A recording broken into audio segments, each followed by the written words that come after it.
ఇబ్బందులు ఉన్నాయి. ఉదాహరణకి ఇందాక చెప్పినట్టు అధికారులు చెప్పినట్టుగా మన శ్రీశైలంలో ఈ వారి ఒక వ్యవస్థ నడవాలన్నా, ఒక సంస్థ ముందుకెళ్ళాలన్నా దాంట్లో ఉండే నడిపే వ్యక్తులు సమూహం వారు చాలా చాలా ముఖ్యం, హ్యూమన్ రిసోర్సెస్. అందుకని నాకు ముఖ్యంగా రివ్యూ మీటింగ్స్ కొంత వచ్చినప్పుడు నాకు ఒకటే తెలిసింది, ముందు భద్రత సిబ్బంది కొరత ఉందండి. ఫస్ట్ నాకు అనిపించింది సిబ్బంది కొరత ఉంది. సో ఇక్కడున్న అటవీ శాఖ అధికారులు డిఎఫ్ఓలు అందరికీ కూడా మీకు వర్క్ లోడ్ చాలా ఎక్కువ ఉంటుంది మీకు. సో ఇది మీకు వారసత్వంగా వచ్చిన issues, it could be financial issues కావచ్చు రాష్ట్రానికి. కానీ ముందస్తుగా నేను పదే నేను క్యాబినెట్ మీటింగ్లో చర్చిస్తూ ఉన్నాను, ముందు సిబ్బంది కొరతను ఎంతైనా అడ్రస్ చేయాలి అనేది. అలాగే మనం డ్యూటీలో ఉన్నప్పుడు సిబ్బందికి ఎలాంటి ఇబ్బందులు ఉన్నాయి.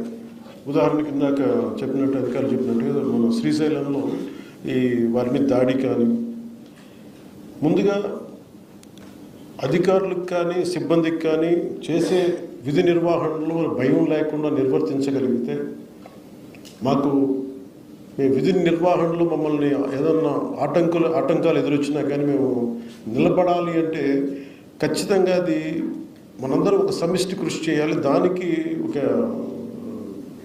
బాధ్యత గల మంత్రి పొజిషన్లో ఉన్న నేను, నా main concern, primary concern first అటవీని సంరక్షించాలి అంటే ముందు అధికారుల భద్రత చాలా చాలా కీలకం.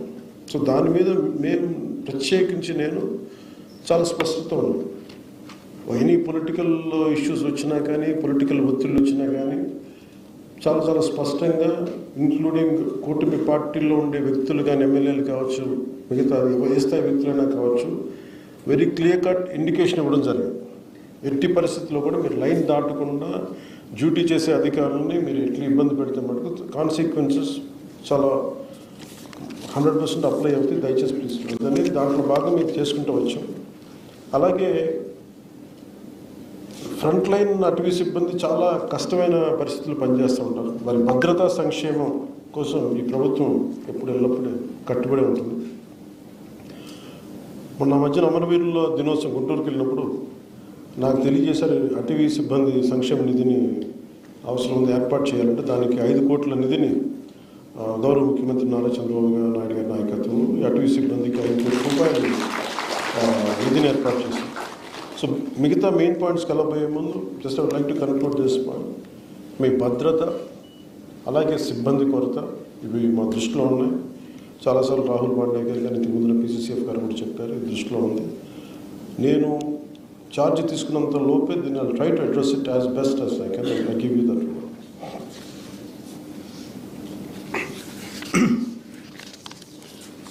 మనకి ఈ అటవీ సంరక్షణకు సంబంధించినంత వరకు we are a part of the entirety of the entire globe. ముఖ్యంగా మన ఆంధ్రప్రదేశ్ రాష్ట్రానికి వస్తే 22% మంది ఫారెస్ట్ కవరేజ్, తర్వాత మిగతా డీనోటిఫైడ్ ఫారెస్ట్ కూడా తీసుకుంటే దాదాపు అరౌండ్ 31% ఉంటుంది.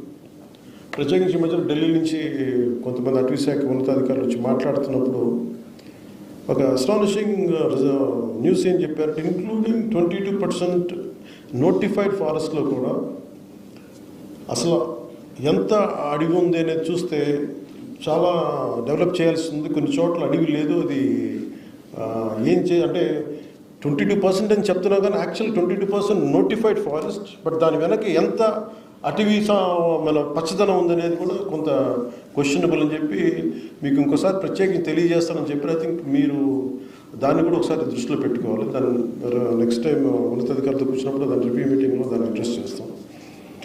అలాగే మెయిన్ మీరందరూ దృష్టి సారించవలసిన కొన్ని ప్రధాన అంశాలు వరుసగా మీకు తెలియజేసుకుంటారు.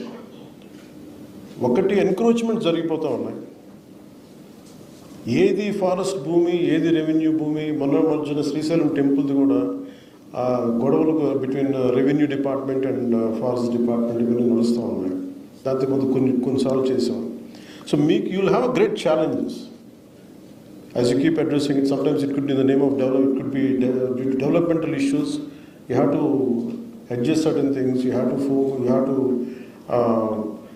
kind of certain issues will be there which we have to come to a common consensus. That is one aspect which will go through it. అలాగే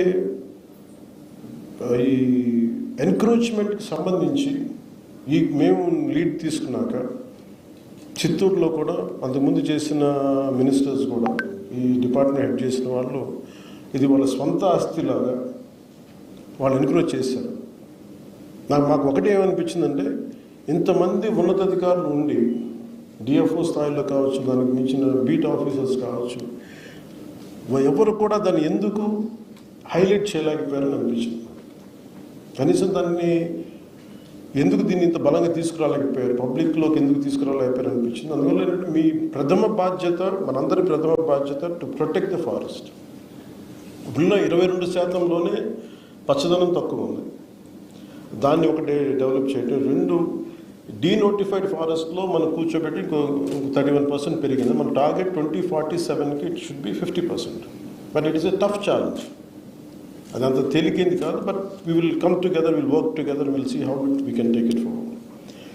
సో మెయిన్ ఎన్క్రోచ్మెంట్స్ లేకుండా మీరు చాలా ధైర్యంగా ఎక్కడ ఎన్క్రోచ్మెంట్స్ ఉన్నా with the help of revenue department or police officials, అలాగే మీకు విధి నిర్వహణలో మీకు ఎలాంటి ఇబ్బందులు ఉన్నా మీరు ఉన్నతాధికారులకి, మీ డిపార్ట్మెంట్ అధికారులకే కాకుండా you can personally reach out to me, I'm available. అలాగే సిబ్బందిని నియామకాల్లో కూడా ఎక్కడా కూడా పారదర్శకతే పాటించాం. ఇక్కడ మెరిట్ ఓరియంటెడ్ సిఫార్సుల్ని అసలు వదిలేసి మెయిన్ మెరిట్ ఓరియంటెడ్ ఎఫెక్టివ్, ఎలాంటి కొంతమంది సిఫార్సులు వచ్చినాయి కానీ వాటన్నిటిని దాటి చేస్తూ ఉన్నాం. So I want to give you the assurance to all the dynamic officials that we are there to stand by you. I will be personally there to stand by you, apart from all the officials of great integrity sitting on this dais today.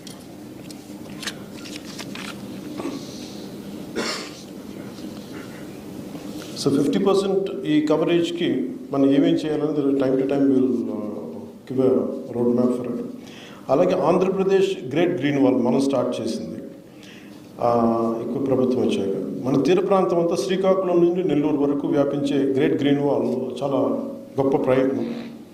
ఇది మనకి benefit. ఒక 974 కిలోమీటర్ల ఈ తీర ప్రాంతం పొడవు ఉంది. ఒకసారి అలాగే మనకు ఉప్పెన్నులు కానీ, లేదంటే సునామీలు కావచ్చు, లేదంటే ఉదాహరణకి నేను ప్రాతినిధ్యం వహిస్తున్న పిఠాపురం నియోజకవర్గమే ప్రతి సంవత్సరం కనీసం ఒక 2-3 ఎకరాలు ముందుకు వచ్చేస్తుంది. ఇంకా ఎగ్జాక్ట్ మెజర్ మర్చిపోయాను కానీ ఒక 10 అడుగులు వచ్చేస్తాం. ఈ ఎన్విరాన్మెంటల్